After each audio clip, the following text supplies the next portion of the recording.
Ano ang sinasabi ng banal na kasulatan tungkol sa kaligtasan ng tao? Una, ang patungkol sa kasalanan ng tao. Roma 3:23. Sapagkat ang lahat ay nagkasala at walang sino mang nakaabot sa kaluwalhatian ng Diyos. Roma 6:23. Sapagkat kamatayan ang kabayaran ng kasalanan. Ang patungkol naman sa kaloob ng Diyos at ang kanyang pag-ibig. Juan 3:16. Sapagkat gayon na lamang ang pag-ibig ng Diyos sa sangkatauhan, kaya't ibinigay niya ang kanyang kaisa-isang anak upang ang sino mang sumampalataya sa kanya ay hindi mapahamak kundi magkaroon ng buhay na walang hanggan. Roma 5:8.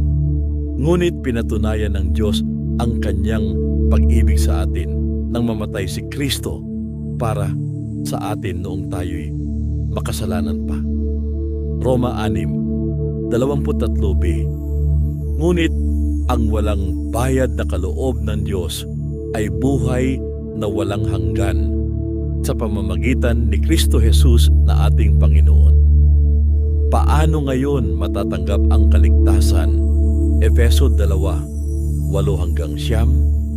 Sapagkat dahil sa kagandahang loob ng Diyos, kayo ay naligtas sa pamamagitan ng pananampalataya.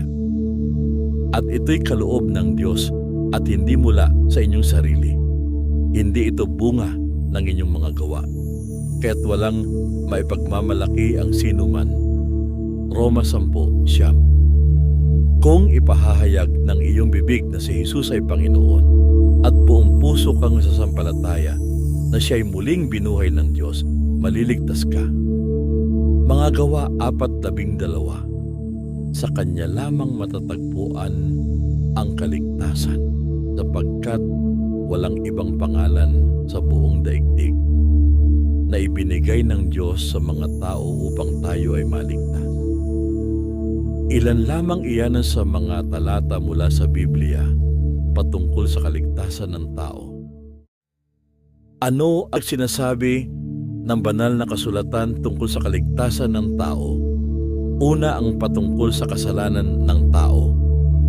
Roma 3:23. Sapagkat ang lahat ay nagkasala at walang sino mang nakaabot sa kaluwalhatian ng Diyos. Roma 6:23. Sapagkat kamatayan ang kabayaran